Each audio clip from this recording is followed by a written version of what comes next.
Hey everybody, and welcome to this episode of Behind the Counter. In this episode, we're going to be giving our recount of the great things that have been dropping on the DCU app here lately.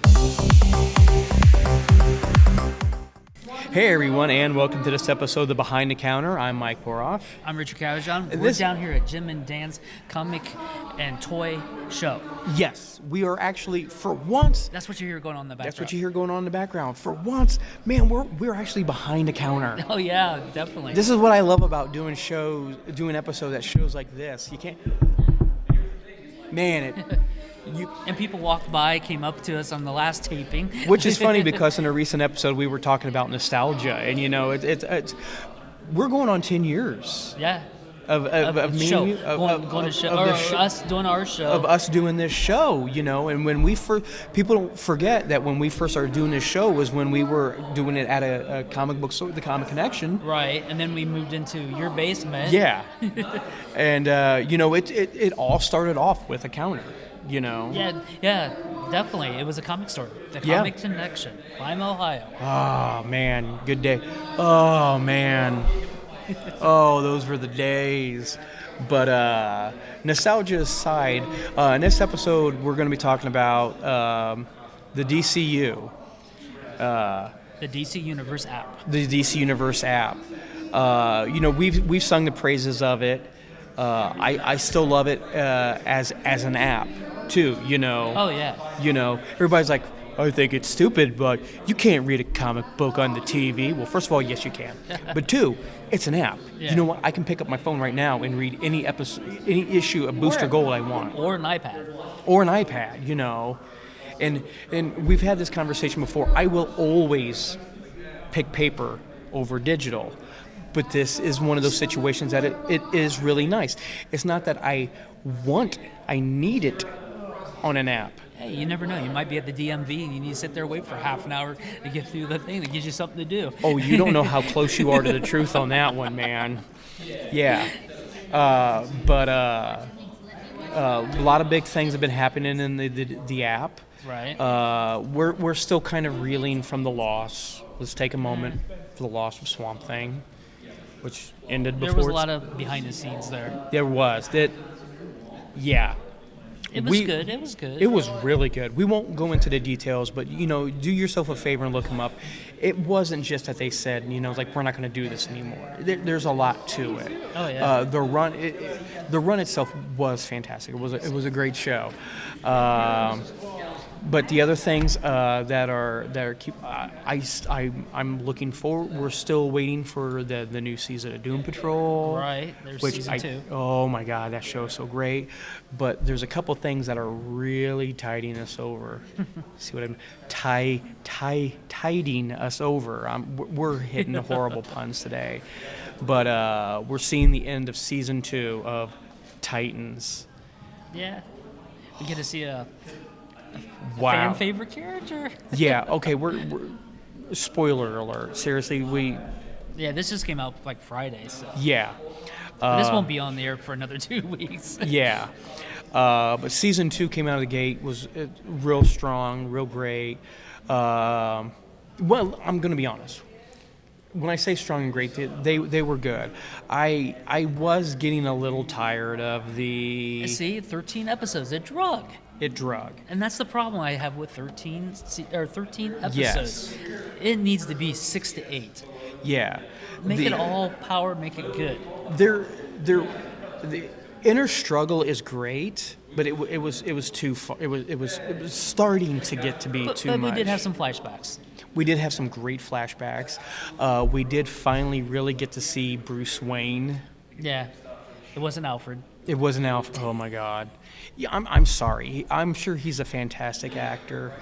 Even the scenes where Dick was hallucinating and fighting Bruce, I still wasn't buying it, man.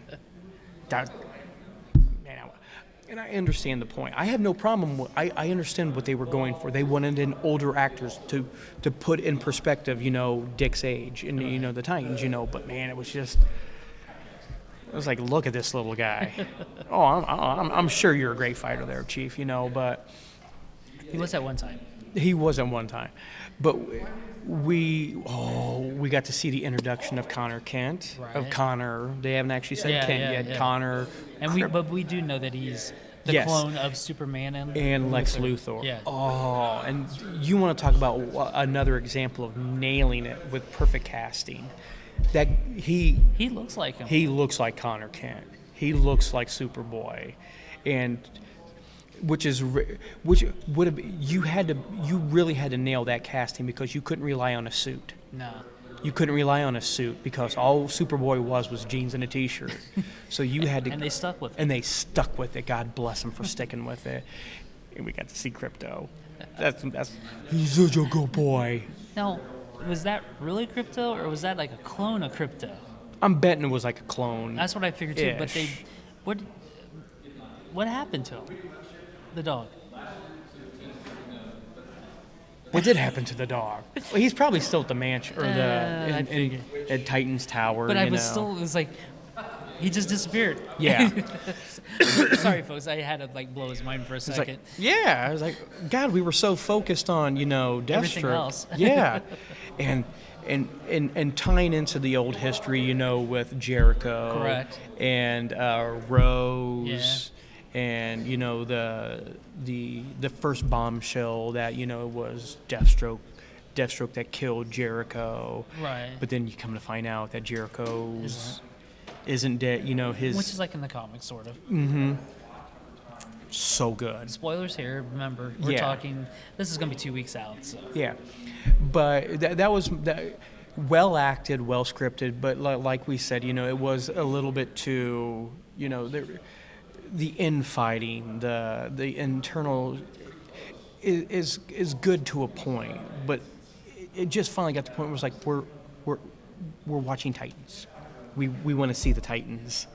We don't need to see the Titans continuously fighting, and I don't like you, you don't like me, and we're together, and no, now we're not, Yeah. But still top notch. Don't get me wrong. I will find criticism in darn near everything. Casting is great.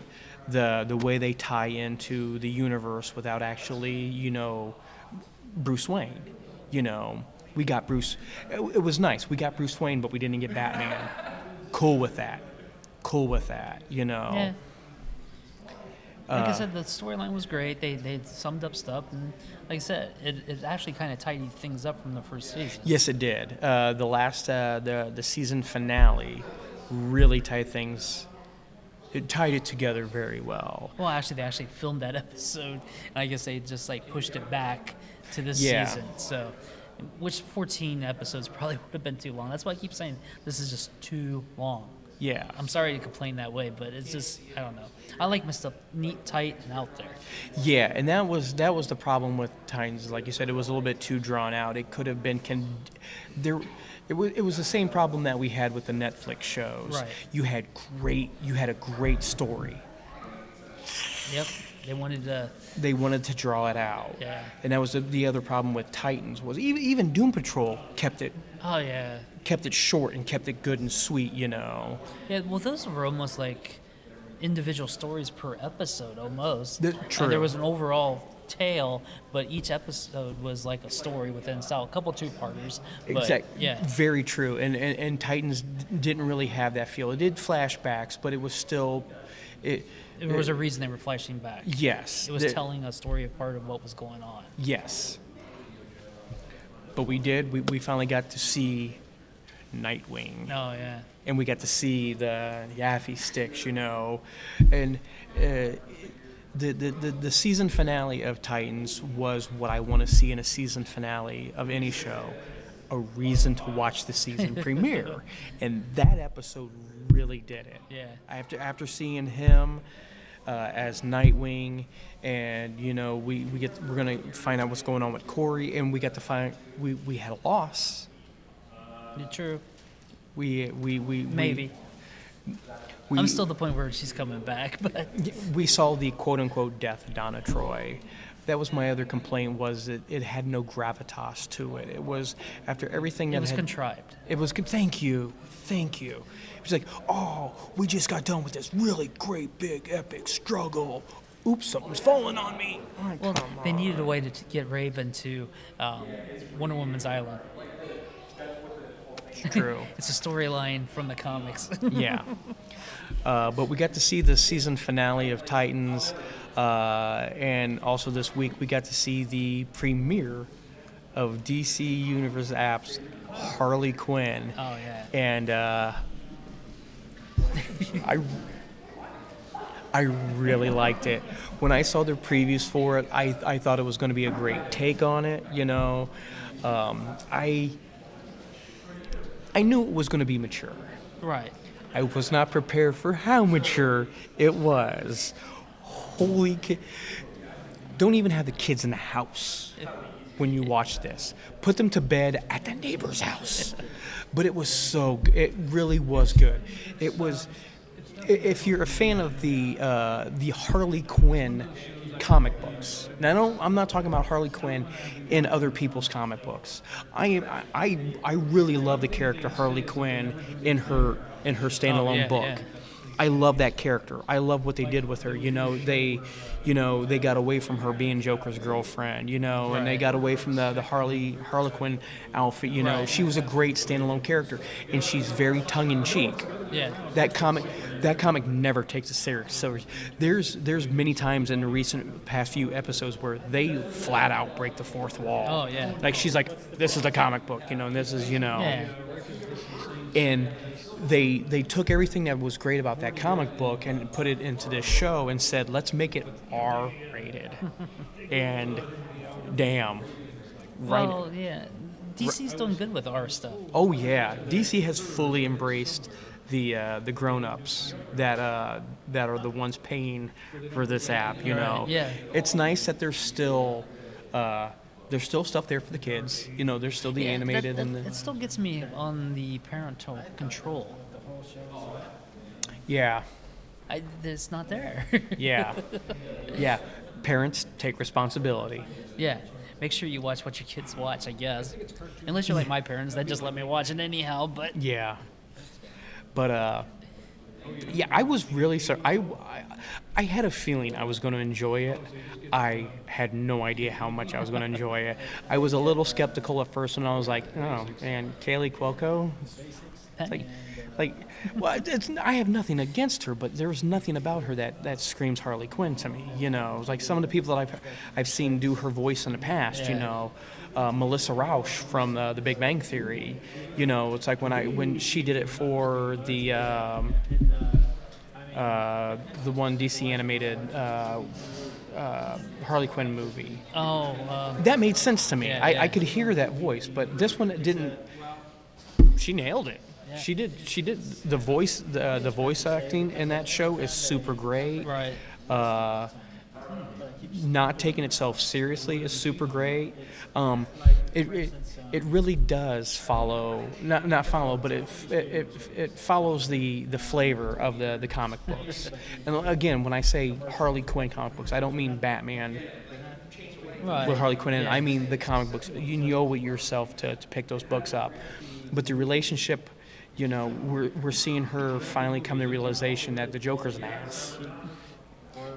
She's realizing God, that was such a great joke, too. She's like, well, says you, and then, like, everybody in Arkham says it, like, oh, screw you, you're a bunch of psychopaths, But the relationship we're seeing with her... Until she herself told herself that he was... That was a trip. And I loved how Poison Ivy, when she's looking at the picture, she's like, the picture's talking to you, isn't it? Yes, the picture's talking to me, and it says I need... It was so great. And that's another good indication of the relationship that Harley and Poison Ivy have. It was nothing. She knew and accepted that Poison Ivy was just like the picture's talking to you, isn't it? Okay. It was a non-issue to her. She knew it. She accepted it. Yeah. She moved on, But their relationship, that that's still one of my favorite. Everybody goes on. Everybody throughout history here, is always like, oh, I want to love like Harley and Joker. No. Screw those two. Screw that noise. You want to Harley and Poison Ivy are my favorite couple, and there's Lois and Clark, Right. Batman and Robin. Let's be honest. And then there's Harley and Poison Ivy. I love the two of them together. They're crazy together. It's just fantastic. I love the two of them together. And I love that they're playing off that dynamic. Yeah. That being said, we're getting way too deep for the Harley Quinn guy. There's F-bombs dropped. There's when the Joker took the face off and they even show the guy throwing up. It was just like, this is for grown-ups, you know. And using the other body as a shield and all that. That was stuff. horrible. Oh my God, that was so terrible, but so good. So yeah. That was something I was very looking forward to, and it did not disappoint. I thought it was fantastic. Any other big news coming from the, There's some things going around about Stargirl, but not sure what's going to happen. Yeah. I don't know.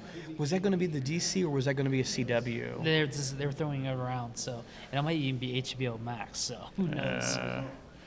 So yeah, definitely recommend right now. You pick up and catch. And get caught up with Titans. If you haven't yet, as of watching this, gotten a chance to watch Harley Quinn, like I said, it's going to be weekly too. It's going to be weekly. Set the kit, just like I said, not even in the same house, because if they hear some of the stuff that's coming out of Harley's mouth, your day's over, man. You're going to have to explain stuff that you don't have to explain. But definitely recommend both of those. We would love to know what your opinion on the season finale in this last season of Titans was, and we'd love to know what your opinion of the first episode of Harley Quinn was. And Richard, where can they let us know their opinion on that? UndergroundVideoNetwork.com, and that's where you can find all our socials, so please comment. Please watch Puddin'.